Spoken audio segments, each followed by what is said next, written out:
అందుకే చెప్తే వినాలి అంటారేమో నిజంగా. ఎందుకు అని అనుకుంటున్నారా? చూడండి, కిలో మామిడికాయలు తీసుకొని వచ్చాం తిందామని చెప్పేసి. తీరా వచ్చాక చూస్తే ఏంటి, లోపలంతా పాడు పాడు.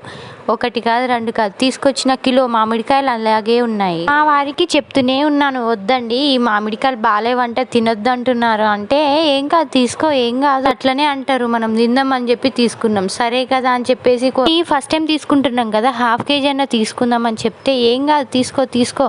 వ్యాపారం చేసుకునే వాళ్ళు ఎలాగో చెప్తారండి మాటలు తీసుకోవాలని చెప్పేసి. వాళ్ళ మాటలు మనం నమ్మి తీసుకుంటే ఇలా మోసపోతాం అనమాట.